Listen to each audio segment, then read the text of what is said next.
A ver, ¿nos hemos parado a pensar alguna vez cómo pasamos de vivir en pequeñas tribus a construir imperios colosales? Pues hoy vamos a hacer precisamente eso, un viaje fascinante en el tiempo para descubrir cómo nació el Estado, desde las primeras bandas de cazadores hasta esas civilizaciones complejísimas que lo cambiaron absolutamente todo.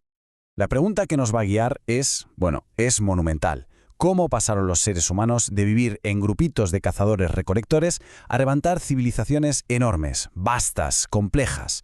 Es que no es un cambio más, es la gran transformación de nuestra historia como sociedad. Vale, para entender este salto, que es gigantesco, tenemos que empezar por el principio, ¿no? Por los primerísimos pasos que dio la humanidad para organizarse en sociedades que eran cada vez más y más elaboradas. Es que esto no ocurrió de la noche a la mañana, fue un proceso muy gradual, como si fuera una escalera que fuimos subiendo peldaño a peldaño. Al principio nos organizábamos en bandas, grupos muy sencillos con líderes que iban y venían.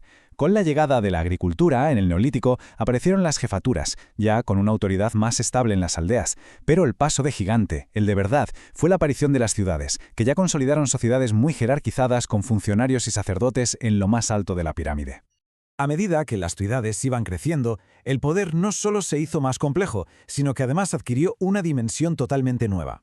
Aquí surgió una fusión clave que iba a definir a las primeras civilizaciones, la unión del poder religioso con el poder civil. Y esto nos lleva a un concepto que es fundamental para entenderlo todo, la teocracia.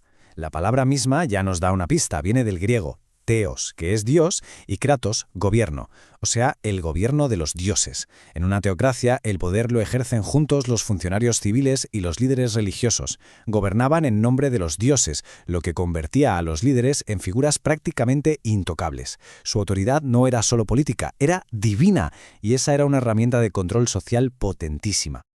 Este poder dual tenía, por así decirlo, dos sedes, dos centros de operaciones. Por un lado estaba el palacio, donde los funcionarios civiles se encargaban de gestionar los asuntos del día a día, los asuntos terrenales. Y por otro, el templo, el dominio de los sacerdotes, que eran los intermediarios con el mundo divino. Eran, en el fondo, las dos caras de la misma moneda del poder. Y es precisamente ahí, en esa fusión de jerarquía social y gobierno teocrático, donde encontramos la semilla de algo que hoy nos resulta muy, pero que muy familiar, el Estado. Entonces, ¿qué es un Estado exactamente? Pues, a ver, es una forma de organización política y jurídica que no aparece de repente, sino que es el resultado de un proceso de desarrollo social larguísimo, justo el que venimos describiendo. Pero, ojo, para que podamos hablar de un Estado de verdad, se tienen que dar varias condiciones que son esenciales. Primero, hace falta un poder centralizado, ya sea una persona, como un rey, o un grupo de gente, como un consejo. Segundo, se necesitan normas, es decir, leyes que todo el mundo deba cumplir. Y por último, mecanismos para controlar a la sociedad.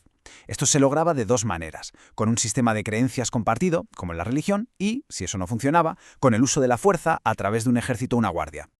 Claro, y la formación de estos primeros estados va íntimamente ligada a la aparición de las primeras civilizaciones, porque una civilización es muchísimo más que un gobierno, es toda una sociedad compleja que también ha desarrollado su propia ciencia, su tecnología, sus creencias y sus costumbres, todo aquello que la hace única y la diferencia de las demás. Ahora bien, una vez que el Estado se consolida, no hay un modelo único. En el mundo antiguo surgieron tres grandes formas de organizar el poder político, y cada una tenía sus propias características. Estos tres modelos serían la ciudad-estado como las de los sumerios, donde cada ciudad era como un pequeño país independiente. Luego, el reino, como el de los acadios, donde un rey centralizaba la autoridad e influía sobre todos sus vecinos. Y finalmente, el imperio, donde una civilización como la egipcia o la babilónica daba un paso más allá y se dedicaba a conquistar y controlar a otros pueblos. Y ya para terminar, vamos a reflexionar un momentito sobre el legado y la mentalidad tan fascinante que tenían estas primeras civilizaciones, que al final son las que sentaron las bases de nuestro mundo. Mirad, para entender cómo pensaban, hay un detalle sobre los sumerios que es sencillamente alucinante. Ellos creían que una escultura no era solo una imagen, sino que era una manifestación real de la persona.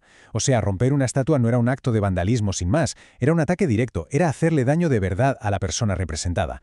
Es una ventana increíble a esa conexión tan profunda que sentían entre el mundo material y el espiritual.